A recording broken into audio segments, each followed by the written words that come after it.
FM. So, welcome along to another episode. And today I'm joined by a journalist under the name of Tom Holm. Welcome along, Tom. Hello, thank you very much for having me. That's all right. Well, thank you for accepting to come on. Um, Now we know each other through the tax scheme, don't we? Yeah, yeah, we're connected by Nate. Yeah. But do you want to quick explain what the scheme does? So tags is a really cool, interesting thing where it's like a network of journalists with and without disabilities who want to encourage more opportunities for those with disabilities within the sporting industry. And it's just a really good network to have. And Nate especially, who's like the founder of it, I guess, or one of the founders, he's really helpful and always available if I've got any questions, because at the moment I'm trying to break into the industry a bit more. And I found quite a lot of the applications they can sometimes ask questions that I don't really understand because I don't really have the experience to give them the answer that the application wants. So I've been in contact with Nate quite a lot, and he's been very helpful with that. Yeah. Apart from his recent post about Liverpool. Yeah, yeah, that's the only downside, but no one's perfect. So Yeah, that one's perfect. But no, but yeah, lovely group, and lovely people that are yeah, involved in yeah. Um, so let's go back a bit, shall we, Tom? Early life. So obviously cerebral palsy. yeah, yeah. So I've got four limb cerebral palsy, and if you go right back to the very start, I'm in a wheelchair because I was meant to be born in October and I was born in July, so I was very premature. Um, I had a bit touch and go when I was a baby, so I think everyone's a bit grateful that I'm here, to be honest. Yeah. But I've always been a wheelchair. It's the Being in a wheelchair. It's the only thing I know, and I think life's pretty good. Certainly gives me some opportunities that I'm pretty confident I wouldn't have had if I wasn't in a wheelchair. So I try and make the best of it, to be honest. Of course. And so growing up, did you feel any different? You know, presumably schools, friends, family. Yeah. So it was stuff like um.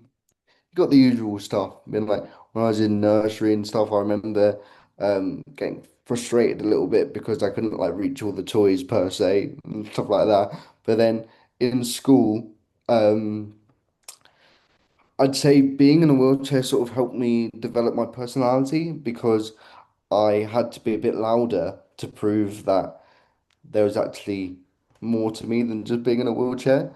So then that sort of when I first meet someone, I always try and make them laugh, and that's always like my first port of call.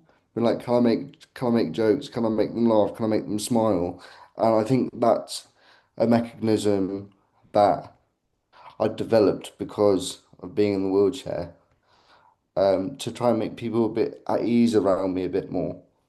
Yeah, so sort of break the ice. Yeah, exactly. Yeah, sort of break. Yeah, like it's still unfortunately it still can be quite a taboo subject, disability. And I think if I'm the one to make the joke out of it and always break the ice with like a sledgehammer, then it sort of puts a lot of people at ease. Yeah, absolutely. Yeah, that's what I try and tend to do as well. Do you mind standing over there? Sorry, what? You know, those Yeah, kind of. exactly. It's little jokes like that, and I think pretty much a lot of people with visible physical disabilities especially have the same sort of mindset because if you don't make jokes about it and if you don't laugh, it could be a very depressing life, let's be honest. So you might as Definitely well, yeah. yeah, you might as well play with the cards that you've been given and have a laugh while you're doing it. Absolutely. Um, so yeah, going on to school, uh, sixth form, college, whatever. Mainstream schools, is it? Yeah, Yeah. yeah. So yeah, like I said, I think that was another reason why I had I wanted to be a bit louder, because I wanted to be in amongst everyone else, and and in secondary school, so for secondary school, I was there from year 7 to year 11, and then did my GCSEs and stuff. And then for sixth form, I went to a local grammar school to do my A levels. And when I first started at the grammar school, it was a bit like starting at square one again. Um, and like I'd go into the sixth form common room, and they'd be like chucking a rugby ball around, and then they'd see me come in, and they'd be like, "Right, lads, calm it down, Tom's here." And it's like I had to be loud again to prove that I'm not made out of like bone china. Um, so yeah, but mainstream schools, all my education, and like I say, positives of that, I think it's developed me as a person. Slight negatives, I probably didn't get as much as like physiotherapy as I probably would have done. Um, and I'm maybe in a tiny bit of a worse position as I would be. But I think the trade-off, and also I liked being in a mainstream school. I think cause I like being with everyone else. I don't like being sidelined and put into a box. Yeah. Yeah. Especially when it gets to practical and there's someone you know you can't play with, and then try to Yeah. find a way of including you.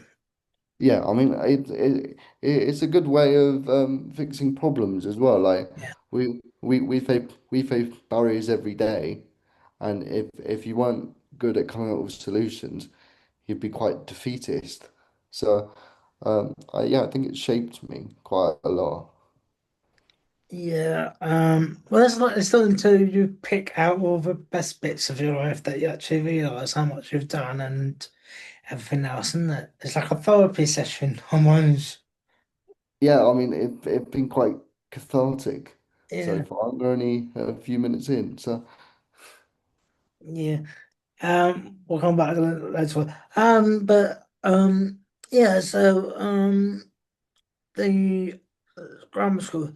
So when you sorry, did you say that you had to redo your GCSE again, or your? no, so I after doing my GCSEs, I then went to another school to do my A levels. However, Oh, I was part of the year that was hit by COVID, so I didn't actually sit any A levels.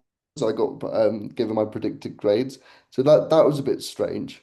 Um, But yeah, also throughout my school years, both at my secondary school and then at my sixth form, I played bocce, um, and that was one thing I really enjoyed. So it was still like there was still like people with disabilities at the school, like enough to form a couple of bocce teams, and then getting into bocce at like year 7, year 8, and being taught by like the more senior students, and then becoming a senior student myself, and then teaching the younger ones um, how to play bocce, and then going to tournaments and being relatively successful at tournaments, and so yeah, yeah. Bocce was probably a big experience I had during school. yeah, because honestly, I played bocce up until a couple of years ago. I've never seen you Yeah. at any tournaments. Yeah, so I I was I mainly did the sort of slightly bigger tournaments outside of school when I was like 15, 16, and it was getting a bit more serious, and I was in one of the England development squads. But then so it looked like something that could potentially progress. But then I had a quite big back operation because I had quite severe scoliosis. Um, and leading up to that, before the operation, my throwing mechanic was being put off because it was becoming a bit painful to throw. So I throw overarm, Yes. which was a lot Yes. of shoulder. And if something like twinged halfway between the throwing action, then the ball would go the complete opposite direction I wanted it to. So I had the back operation, and then that also coincided with GCSEs. So then boccia sort of took a back seat slightly, because I'm concentrating on education. And Mm, then I took it up again a bit when I was doing A levels because I did A level sports science, so that was my sport. But after the back operation, I was never really able to get back to the consistency that led to me being in one of the England development squads. mm. Okay. And I guess from there on, you the love of the sport kind of gone down a bit, or because would you ever consider being a ramper player? Um, I I I'm all right throwing now, and like if anything, I'm stronger than I was when I was younger. So I'd be able to throw further. So if anything, I would be arguably a better player than I was. Um, but it's just finding the time to find the bocce balls, dust them off, and then like really go back into the drills and like lock in. Um, and it was a sport I did really enjoy. And when I was out in Paris, it was quite enjoyable when I was in the office working and Boccia was on Um, on the TV screens, and he had all these senior journalists that had more work experience than I've lived, and they were listening to me about Boccia because I understood it and I understood why they were doing that shot there and why they did that there and stuff. So that was fun. It is perhaps something that I would like to get back into casually, but one of the issues I've had is finding a place where I can go and play. Um, but then to the same degree, to be honest with you, I haven't really looked enough. So, yeah, yeah. Yeah. So did you go through Butcher England? say again? Did you go through Butcher England? Yeah, so I was with the Hatfield Hawks, I think the name was. Um, and I was in like the thinking of the pyramid, I was like the first tier of the pyramid. So I was like in the Yeah. development Mm. stuff. Um, and it just happened at a school tournament, uh, because I was the captain on my school team. Because I think I can communicate with people very well and I understood everyone's strengths. And we'd just won the regional tournament, but it wasn't really signposted very well. So we were just playing games, and then uh, we won our last game of the day, and we're thinking, right, we've done well here. Then we're obviously in shop for a medal, and they were like, oh yeah, you've just won the regional.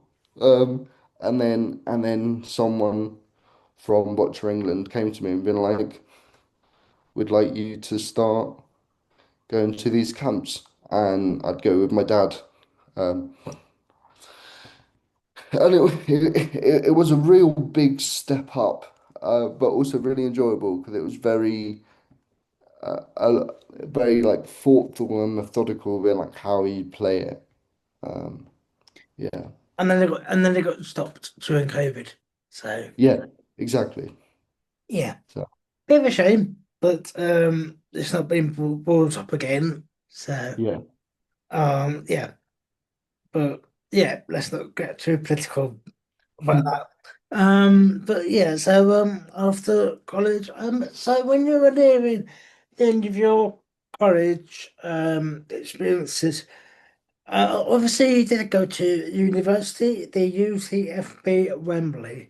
yeah. Was there any other choices available? Did you have any other choices in mind? Yeah, so obviously with sport, one of the flagship universities for sport is Loughborough. So Yeah. I was initially looking at Loughborough, and Loughborough was the one that I was aiming for. Um, and then just when I was in sixth form, I had a free lesson and I was looking for other universities. And I was on which.com and UCFB came up. And when I saw that the campus was Wembley Stadium, I was like, right, that's me locked in there. And I had my blinders on. That was like the only place I wanted to go after discovering that there was a university in Wembley Stadium. So, yeah, UCFB was really the only option from there on, to be honest. Uh, and was it, conditional, unconditional? You have to get the right grades Uh-huh. to get in. Yeah, what it was like I say, I was given predicted grades rather than actually doing the exam. Yes. Um, and annoyingly, I didn't quite get the grades to go there straight away. So what I did, it kind of worked out because of COVID. What I did was I did a foundation year at my local university in journalism. Good. Good. Good. Um, And it was a very weird course to be honest, because obviously journalism is a Bachelor of Art degree, and with that, with the foundation year, they just chucked all the arty degrees in together. So for about the first two-thirds of the year, I was learning about modernism and art sculptures and stuff like that, and I was in the same class of people doing like video game design and like history of art, and I'm like. I want to learn journalism. So I in my foundation year, it was very enjoyable, and I could probably hold a conversation about modernism and the impact of World War One on art and stuff. Um, but yeah, it was only really in the springtime did we start actually having dedicated journalism classes, and then that really put me in good stead, I think, for when I went into UCFB for year one, because I had like a foundation of knowledge. I knew about the inverted pyramid. I knew about all the basics and stuff like that. So yeah, that um, I went about it a long-winded way going foundation year, but I think it really set me up in good stride. Yeah, because I did a found, well, I didn't do journalism straight off. I did sports coaching at Right. first, and was to be a sports coach back in the day. I'm saying that as if like I'm 80 years old, but I'm not. But yeah, back in the day, yeah, and then yeah, I did a foundation year, and it really took the pressure off going in straight in year one, because I get bombarded with all this crap, and I'm Yeah. like, what? So if you have a foundation year, it kind of separates college Yeah, and I think into university work. yeah, like you said, I think it also got me prepared for like what assignments Yeah, were like. Like assignments and essays weren't an issue for me necessarily in year one because I'd done them already. I'd done them already in the foundation year. Like daunting word counts weren't really an issue. Whereas a lot of my mates that I made at university, they were getting straight from A level still. All of yeah, a sudden you had three essays due on the same day and they were all like minimum 1,500 words and they were panicking. yeah. And some people just leave it to the last minute as well. Oh, I'll Yeah. just Don't get me wrong. their submission. And Yeah, don't get me wrong. I left it a lot at last minute as well. So for my dissertation, for example, um, I did all the interviews for it in like well and good time. I did all the interviews and everything for January, but then I just twiddled my thumbs for far too long, and then I oh, had to write up the whole thing in like a month and a half. So, which still, compared to some of my friends, a lot of time, but it was quite stressful. I'm not surprised. Yeah, No. Yeah, okay, so because that really used to frustrate me a lot is when people because I wasn't I wasn't really top of the class. I was a bit like middling. I was sort of like passing everything, so I wasn't particularly that quiet. But I would say myself anyway. But most people just turn to me and go, "What have I got to do? What am I meant to be doing for this assignment?" I'm like, "For fuck's yeah, sake, you've been learning this alongside me as well. You yeah, should have been. exactly. I'm deaf, and you should have been better listening." Yeah. So Yeah, yeah. there's a lot of people at my course like that as well and be like, what are you actually doing? But with me also, I'm kind of a bit motivated by fear. So I kind of need the deadline to be there for me to actually get my act together and lock in because I felt like if I started the assignment straight away, I'd always have the voice in my head, well, you've got tomorrow. It's due in like a month. And then the month would disappear in 5 seconds, and then all of a sudden I've got like Oh 2 weeks. God. But yeah, like I say, If it I'm kind works of for you, motivated by then fear in that way. yeah, if it works for you, then that's fine. But I wouldn't be able to handle with stress.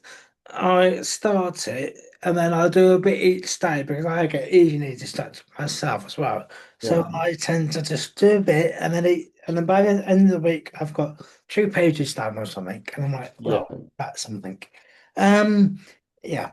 Anyway, yeah, so you could probably see already at this point is all sport related all the way through. So one of the yeah. questions is, Tom, why sport in the first place? Why sport Um, on top of everything else? it's something that's always fascinated me. Um, I've always loved sport ever since being very small. Um,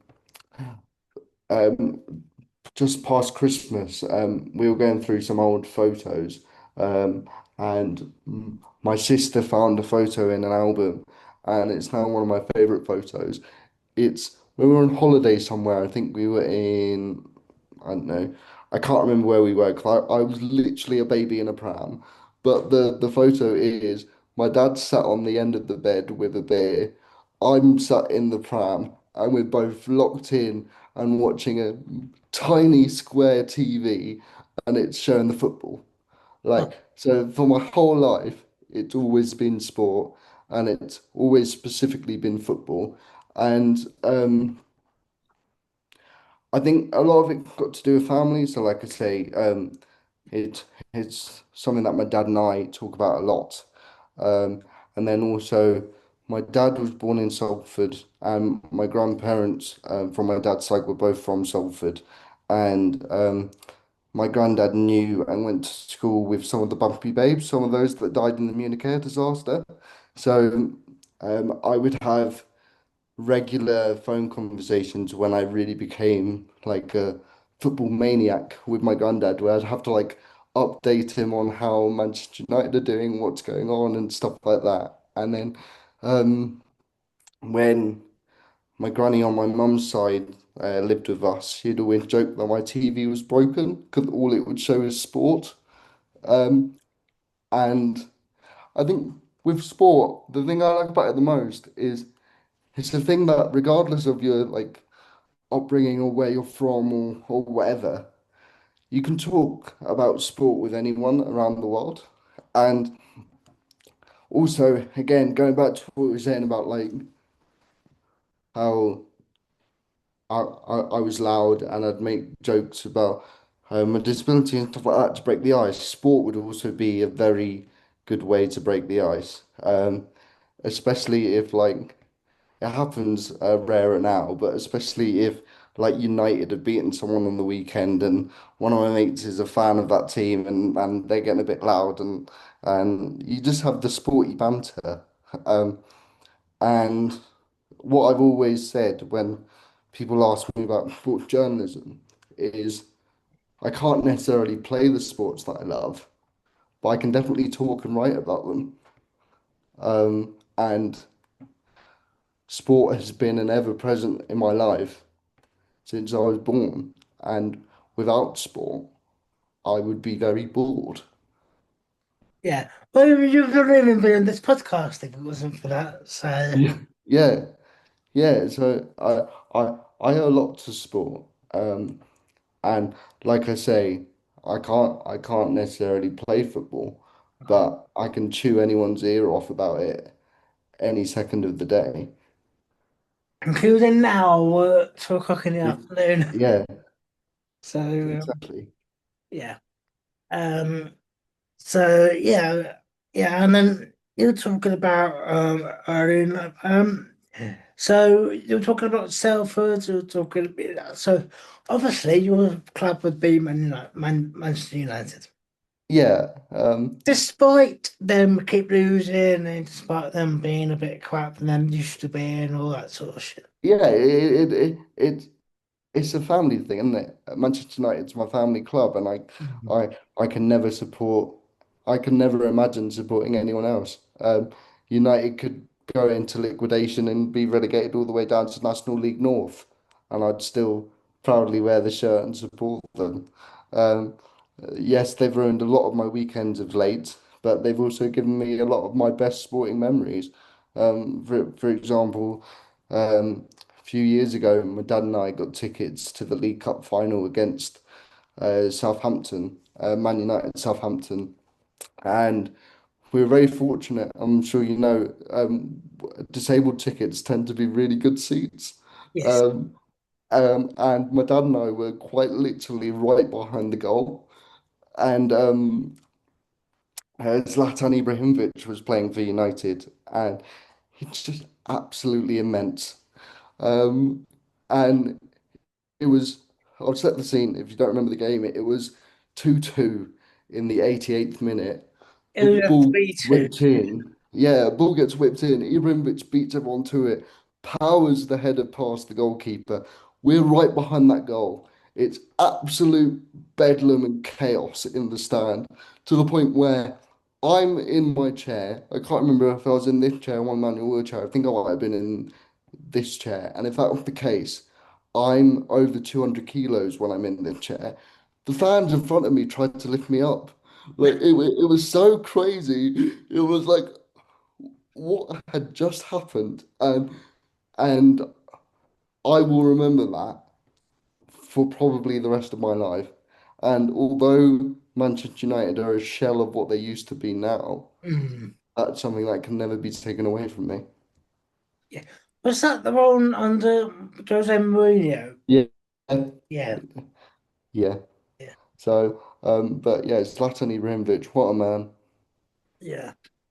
Yeah, because I remembered that game and I put a couple of bets on and I got a bit of money back, but I bet on a bit where the cushion was going to be, those were going to be two-goal cushion. Right, At that point, I didn't quite understand what a cushion was. I thought, right. but obviously it's a bit of a gap, but no, but that was a really, really good day. That was. Yeah, and And then of I course also, Southampton. yeah, I also remember Gabbiadini scored for Southampton, and it would have made it. It would have Yes, put them in the lead at the time, and it got called offside or something like that, and then yeah, it was just before you had the likes of VAR in, and then all the replays showed that he was actually in line with the defender, so Southampton got a bit robbed. But I'm not a Southampton fan, so that doesn't bother me. no. Well, I'm not a Southampton fan myself anyway, but I went to Solent and every weekend it would just be like, Yeah. oh, we've lost the game, we've lost it. I'm not surprised, really, to be honest with you. But there you go. Um, yeah, so Man City, I mean, even if you did support them, your family would probably disown you from day one. Oh, yeah, like I can't even imagine a parallel universe where that's an option. And Mad. yeah, I feel quite sick that you even put that potential future out there, to be honest. Because before I chose UCFB Wembley, I did actually look at the campus that they had at the Etihad. Um, yeah, so I looked at the Etihad first, and w one of the things I was really struggling with was the fact that I would be surrounded by Manchester City fans, and I know that's a silly thing, but one of the reasons why I looked at the Etihad is obviously the BBC of Media City are in Manchester. Yes, Um, but one of the reasons why I chose Wembley was because the surrounding area of Wembley was a lot better for me in the sense of the Etihad leading up to it, at least the route my mum and I went. There was a lot of pavements where you'd get on, and then at the end of the pavement would be a step, and it'd be like, and then I'd have to go on the road briefly. And whereas with Wembley, Wembley Park is almost like its own village now, and I've got Wembley Park tube station right at the end. Um, and also in terms of going home, it was a lot quicker. It's like 50 minutes compared So, to like 4 hours. so it was based on accessibility in Yeah, right. accessibility definitely was one of the main reasons why I went for Wembley instead of the Manchester campus. Yeah. So if you had as put that money where the mouth is and made it more accessible, would you have gone there?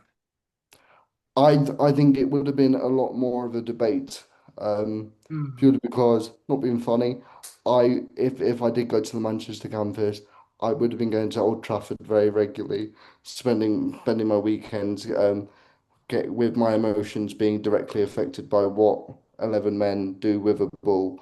Um, yeah, I think if it was a more accessible area, purely because of like Media City and stuff, I would have. It would have been a tougher conversation to have.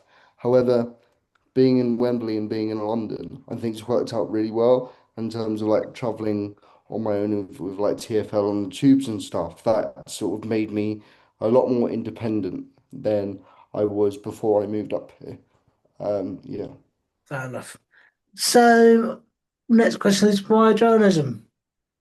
This is Um, well, again, what I say to this is I remember I was in English class in year 8, and the English teacher asked us like to write about the future career that we wanted.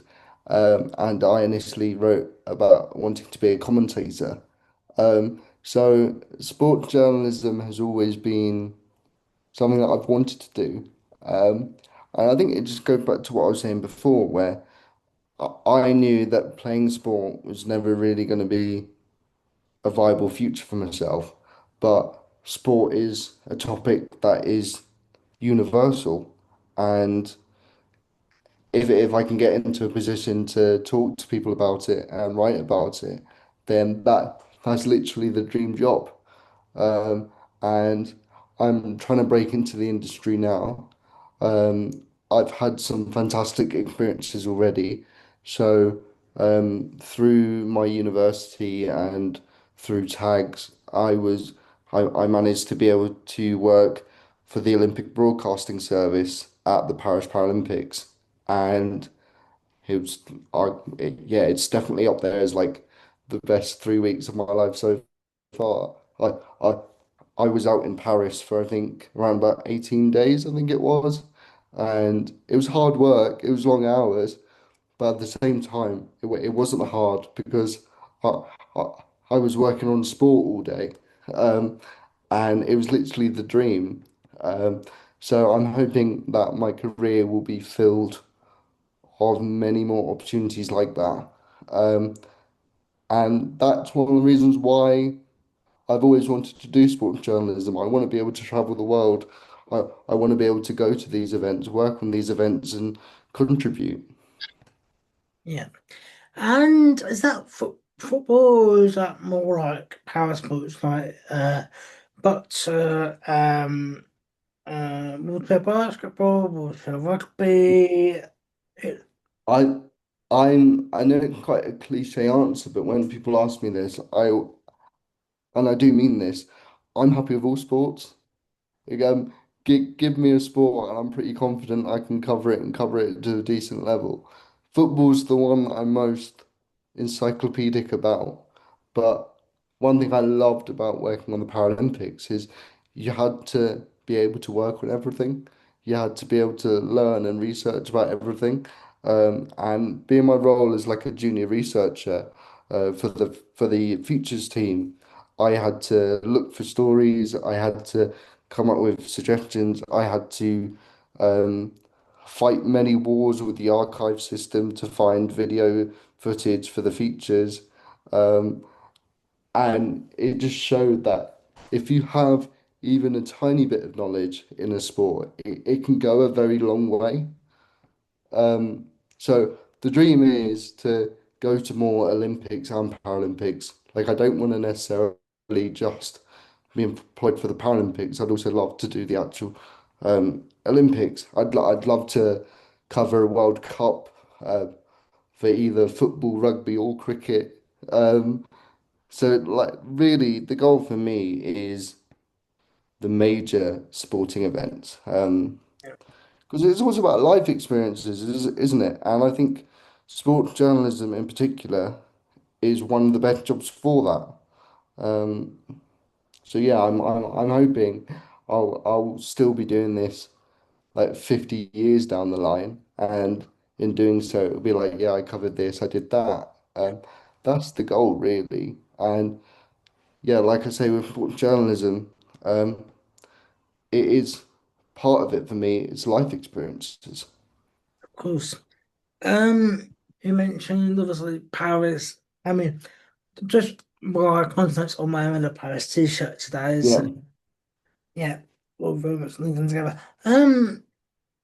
And you have gone down more the written route, written journalism, I, or I typing journalism rather than video journalism. Or I'm sort of at a crossroads currently, to be honest, okay, where a lot of my previous work is written and predominantly written, and I'm comfortable and confident with written journalism. However, with that comes the faster deadlines, and with my disability, I can't necessarily keep up as much as like colleagues and stuff, and I know that's a pitfall that I have. Um, and that's something I'm trying to address and change. So a lot of my work currently is written. However, I am moving more into audio, and with that, hoping to move more into video and social media. So I did, after graduating from UCFB, just to make myself as employable as possible, I also did my NCTJ diploma in journalism with the News Associates. And when I was on that course, I started a football podcast with some friends called Mesquite Podcast. And I know it's a very rogue name, but it's two of the lads can speak Spanish, and it was initially the name of the group chat, and then we couldn't necessarily think of a name for the actual podcast, so then we just called it that. So I started a podcast with a couple of the boys on the course, and just to be able to show employers that we can do it, we can yeah, produce podcasts, we can host, we can edit, we can do all that stuff, and it took a bit of a break. It's taken a bit of a break because we were busy with exams and stuff. But it's coming back now. I think as we speak, two of the boys should be recording a podcast. And then my job is I'm going to edit it. And also, because we're doing it via Zoom, they want to turn it into a video podcast. So then I'm going to edit it, put it on YouTube.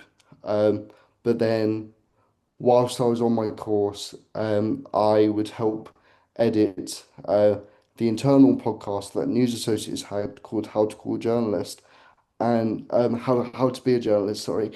And with that, I learned how to become more confident with Premiere Pro and how to produce social media clips. So I'm hoping that once the boys have got this latest episode done, I will edit that and then I will produce social media clips and put it out on TikTok and Instagram. And it's also coming up with like ideas. So we have an FPL mini league, and I put an idea in that just to get like short form content we should do a forfeit every week for the lowest game week score, and then that forfeit be something that you can do on video. So whether that be like eating a really hot chili and then having like a really visceral reaction to it, that would work well on short form along those vibes. So, like I say, a lot of my work at the moment is written, but I am trying to move towards social media, audio, and video.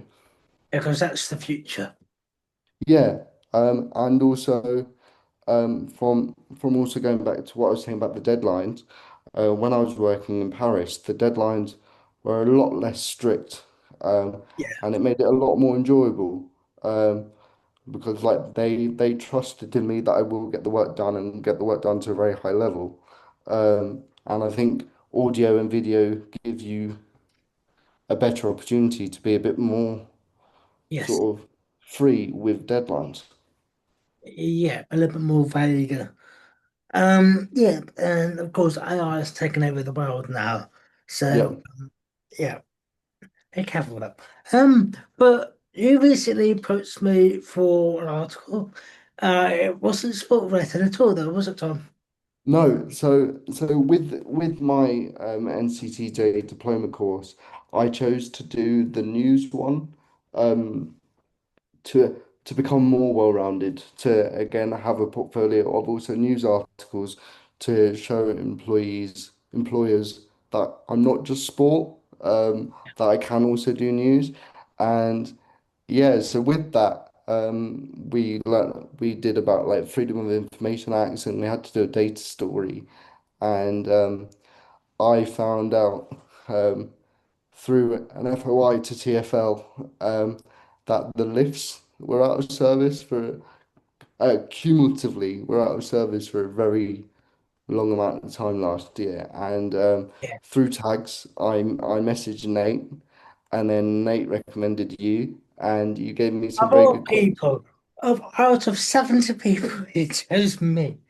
Yeah, but to be honest, it worked really well. You gave me some really good quotes, and I just think I sort of stumbled upon a gold mine, to be honest.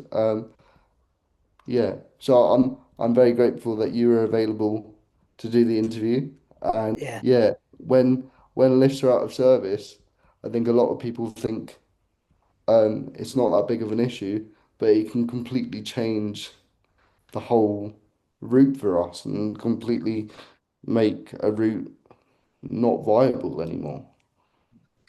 Well, I like the article that you put out anyway, so yeah. Yeah, to be honest, I'm just trying to find it now. Um, Well, like I'll be putting that up on here anyway at this point in the podcast. So I'll probably say the link will be in the description box below or something like that. nice. So Nice. So, it's not a very nice stat to read, but I think it also shows no, how regularly it happens and how sort of overlooked it can be. absolutely. And to be honest, I was very surprised um, that TFL gave it to me. I know there's a lot of things around freedom of information requests, and but when I first saw it, I was like, "Ah, hang on a sec, have they realised the like mountain of numbers that they've given me and what it actually means?" So yeah, They were like, well, like security data breaches or whatever, and they gave it to you, it was like, bloody hell, yes, get in. yeah, Yeah. exactly. Yeah, they've shot themselves in the foot, basically. Yeah, and but also to the same degree, I've got to say fair play to TFL because they're Yes. I I I was very open with their press officers because I'm talking to my editor about it, and I'm very open to them, and I sent them the data that they sent me because obviously it's different departments, and they helped me clarify some stuff, and they were really quite open and surprisingly helpful, especially considering. You'd think with that data they'd be quite defensive, um, but yeah, they yeah they were helpful. Yeah, that surprised me because you would think big companies and data, they'd be like, uh, that would be redacted, or Exactly. they would be defensive, like you say, defensive. But yeah, Yeah.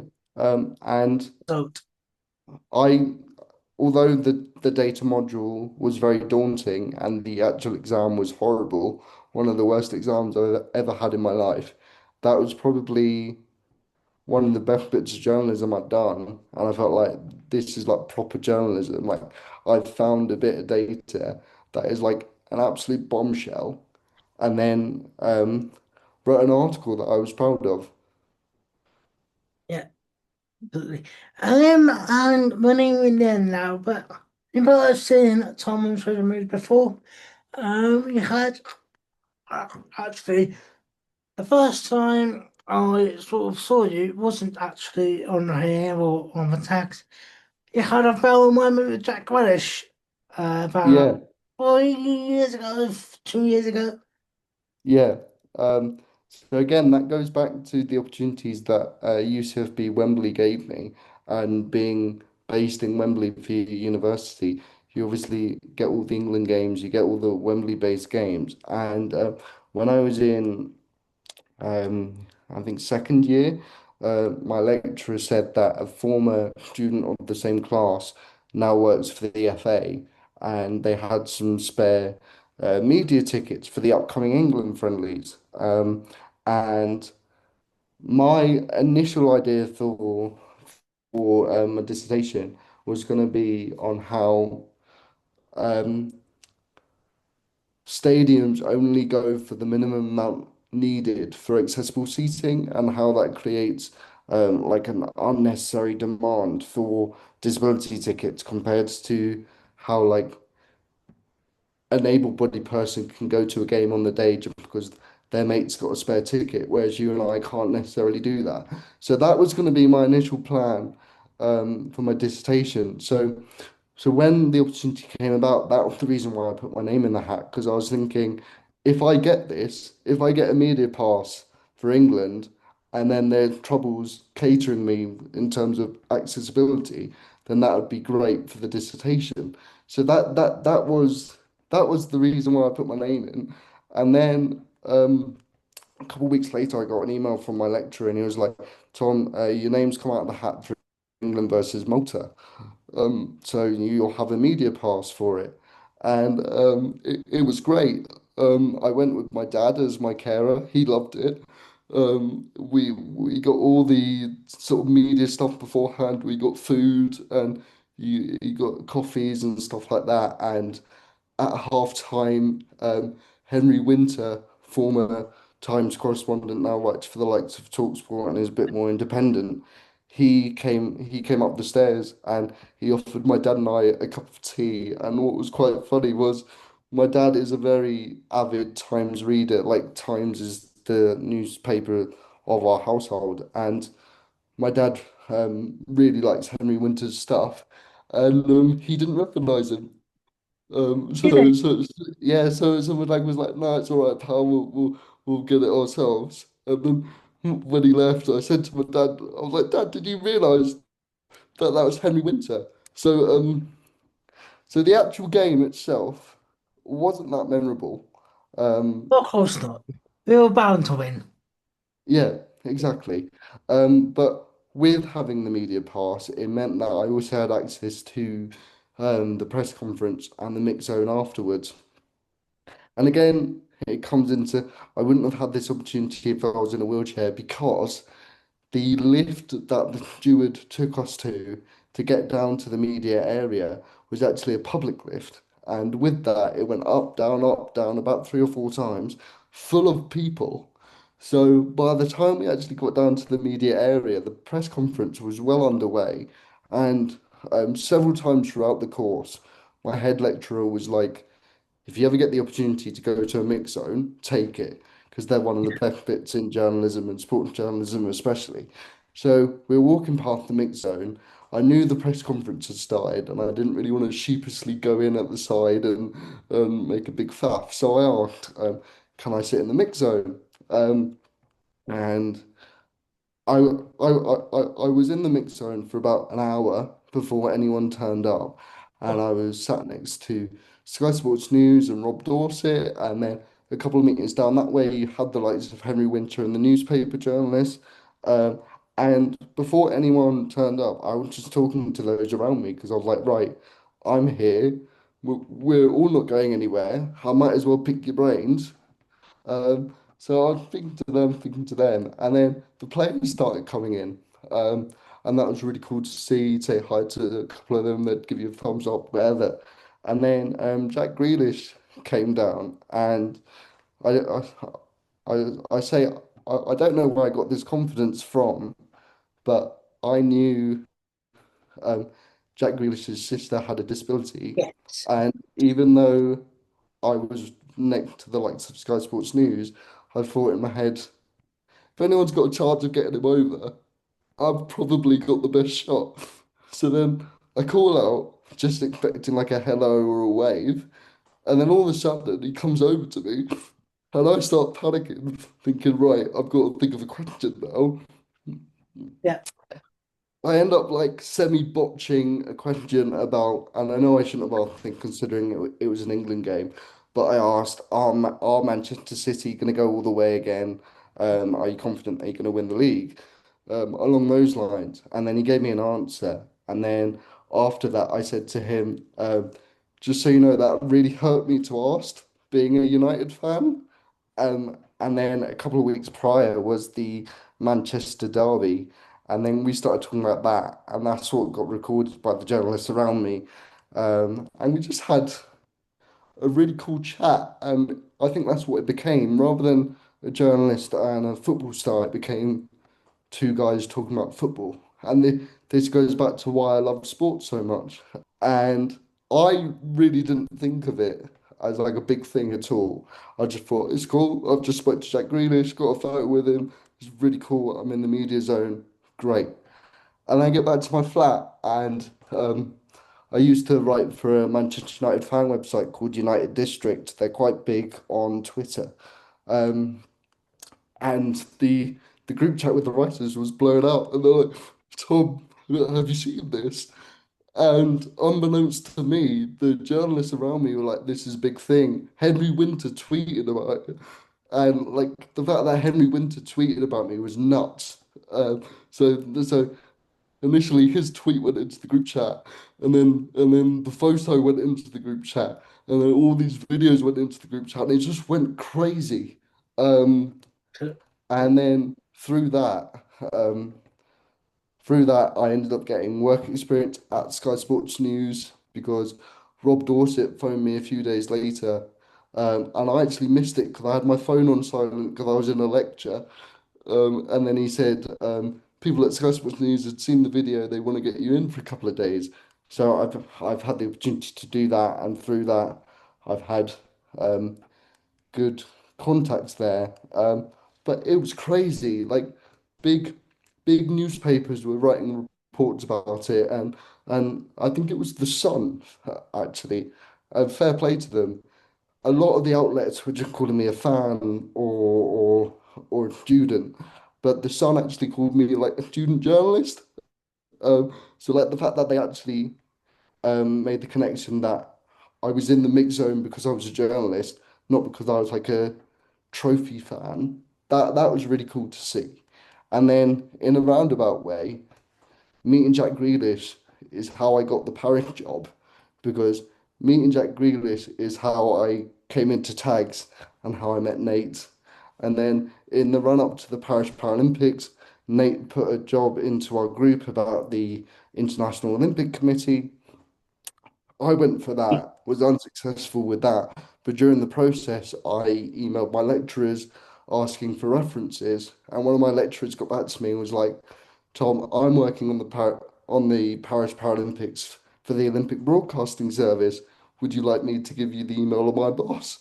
I was like, yeah, please, thank you very much. And through that, I ended up getting the job that I had at Paris. So, in a very roundabout, long-winded way, without putting my name in for the media tickets and without meeting Jack Grealish and going stupidly viral, I wouldn't be where I am today. no. And did Jack say at the end of it he wanted to be interviewed by you at some point? Yeah. He Yeah. was like, he pointed to Rob Dorset and he was like, I hope you take his job. Um, yeah, and I tried to do something with Manchester City, but unfortunately, nothing really materialized. But it was just having the opportunity to be there in the first place, to be honest.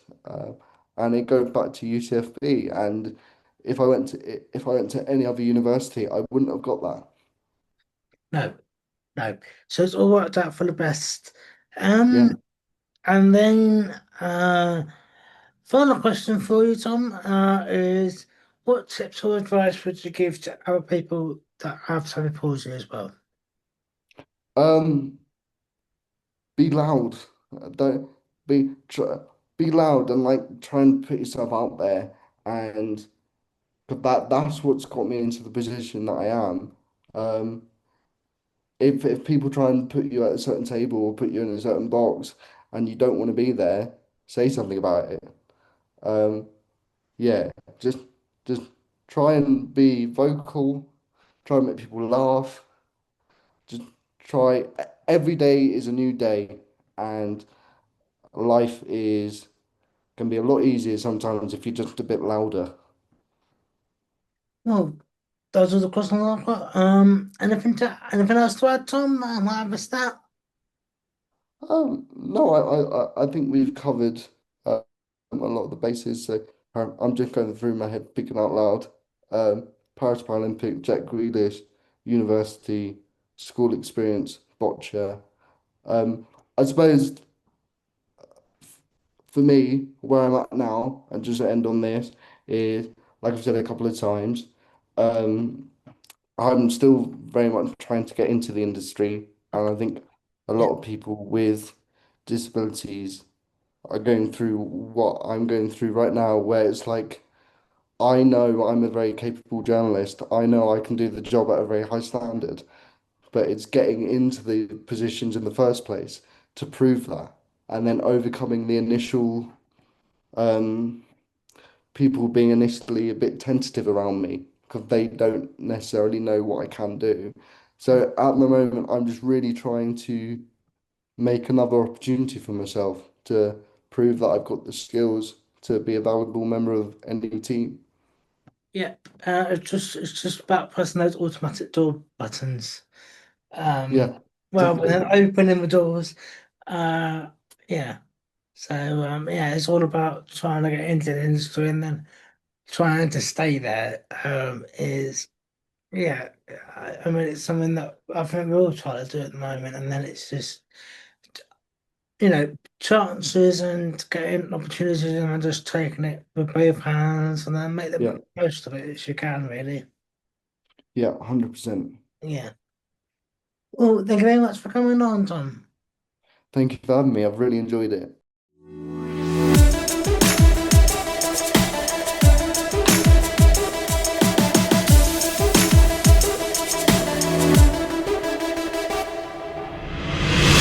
Voice. Let's go. Voice FM.